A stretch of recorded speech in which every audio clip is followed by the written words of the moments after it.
This is the feature video for the 0.13.5 release.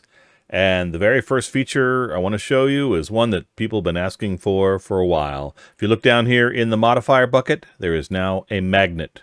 If you turn the magnet on, any modifiers that you add will stay there after the roll. That's it. You can just keep on rolling the same stuff if you want, and the modifiers will stay there. You turn the magnet off, and the modifier bucket empties like normal.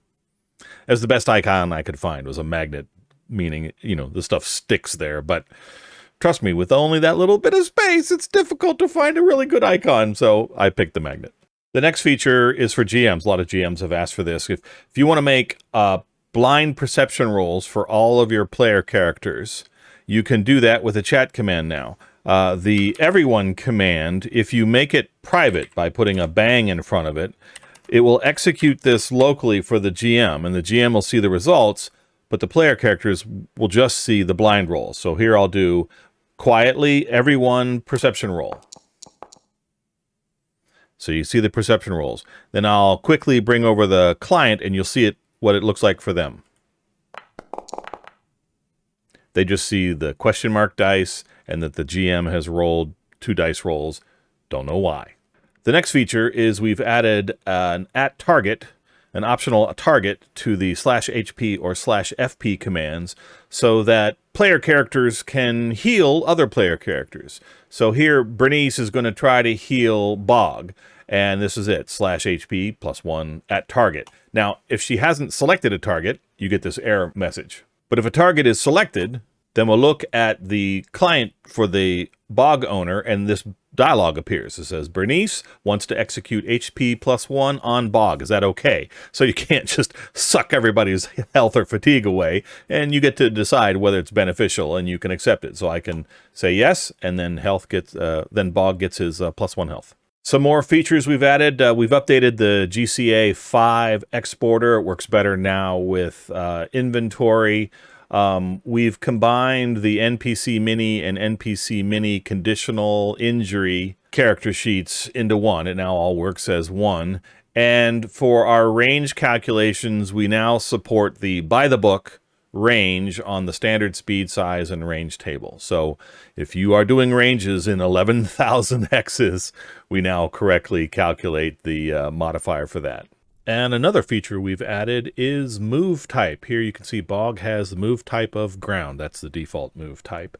But you can add other move types. Let's say Bog can fly. To do so, you have to open up the editor, and down by the move type is this pencil symbol. If you click on that, you can edit the various move types. We also support enhanced move. So if Bog had an enhanced move, then you would enter in the value of what that enhanced move would be here in the enhanced column. But I'm going to add a new move type, and we have air, water, space, ground, and of course, other.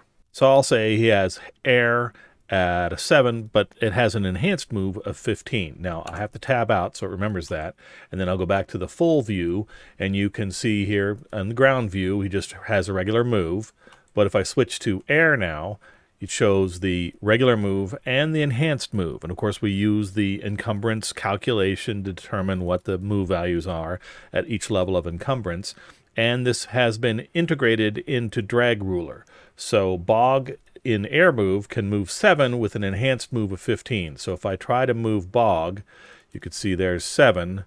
Actually, let me zoom out to get a little more space here. There you go. You can see we've taken over the sprint location to show you the enhanced move. So yellow is either sprinting if you don't have an enhanced move, or the enhanced move distance. So you know what that is. Nick did some really good work with this. So for those of you that have different move types, you can now model them in Foundry. And this next feature, I honestly don't know all the ramifications for this. I expect our user community is going to figure out some really cool things, but you can now use the margin of success or failure in dice rolls and on-the-fly formulas. So let me do a skill here. So Bernice will do acrobatics, and there you go. Margin of failure is now -3. So I can do things like this, create a modifier. If I click on this, it will take the last margin of failure that I had rolled, and it's just for my client, and add that into the modifier bucket. So it's adding a -3. So if I click this, I should get a -3 in the modifier bucket. And I do. And in the modifier bucket, you can see that it's because of the margin of failure thing. Now, if we do something different, let's see, I'll try broadsword. And now we have a margin of failure of +1. If I click on this add margin of failure button to the modifier bucket, it's now a +1. And you can use it in damage formulas. Here's a damage formula to create 2D plus whatever the margin of failure is, cutting damage. So right now the margin of failure is 1. Sorry, margin of success is 1. So we'll click that and I should get 2D plus 1. And if we look at the dice, you can see I rolled a 4 and a 1, and there's the +1 because of the margin of success. You can, of course, subtract the margin of success or failure. So here I'm creating a button that will roll versus bog strength, subtracting any margin of success I may have had, which means if you had a margin of failure, a negative number, you're doing a negative of negative number, it'd be a positive number. So I'll leave the math to you, but this will roll strength -1. And of course, you can apply it to skill rolls or melee and attack rolls. So here we're going to take we're going to roll the acrobatic skill, and we're going to subtract whatever we have as the margin of failure. Well, the last margin of failure we had is a -2. So if we're subtracting the -2, then that should give us a +2. So this will be acrobatics at a +2. So my general recommendation is you just roll plus, but you can figure out the math.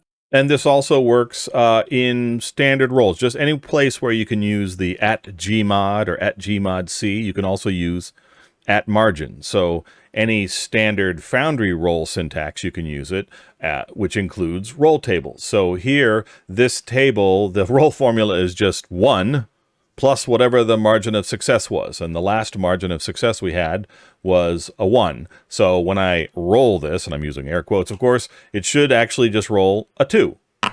And there it is. It's 1 plus 1. So I leave it up to you, my faithful users. Can you use that feature? I hope so, because it's there now.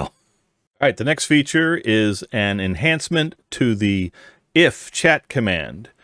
Using the advanced format with the curly braces, you can now identify what to do when something is a critical success, a failure, or a critical failure. And these two formats are the same because by default, the first unlabeled curly brace is what you do with a success, and the second unlabeled curly brace is what you do with a fail. But now you can do stuff based on critical success and critical failure results. And of course, we fixed a few bugs here and there. And one thing I wanted to add, if you did not have any resource trackers, you can go into the editor, and here under resource tracker, you can say add a resource tracker. Okay, so not everybody knew that. And as such, we'd get a lot of questions. How do I add resource trackers? So I decided I wanted to add in a quick little thing. So here in the melee bar, there's a smaller little button that says add resource tracker. And if you click that button, then a resource tracker will be added. And of course, then it disappears from the melee bar. It's not the prettiest at the moment, but it gets the job done so people don't get lost. So now the resource tracker stuff works. You can edit and add in thresholds and build your whole resource tracker. There is a whole section on the user's guide for how to do this. Please look that up. All in all, I'm actually really excited by this release. The magnet on the modifier bucket has been something that a lot of people have asked for a really long time, and I never could figure out a good user interface way that I wanted to make it happen, and the magnet seems to work. And the ability for the GM to type in one command, which of course then they can drag into a macro bar, the bang/EV perception roll, which allows you to roll perception for all of your player characters, and they get to see that dice are rolling, but they don't know what it's for. Allows you to quickly, get perception checks from the whole group without having to tell everybody, please everybody click on your blind perception roll. And then the ability to target hit points and fatigue points. it's just nice when you have healers. Healers, you used to have to say, okay, I've healed you for 3 points. Please go to your character sheet and add 3 points. And that just stunk. So now the GM doesn't have to do it. The players can just do it between themselves. And as I mentioned, I leave it up to you incredible creative people to figure out what you can do with the @margin variable and the ability to now trigger on critical success and critical failures. So that's it. And we still have more stuff coming. I think this summer is going to be very fun. And as always, thank you for watching.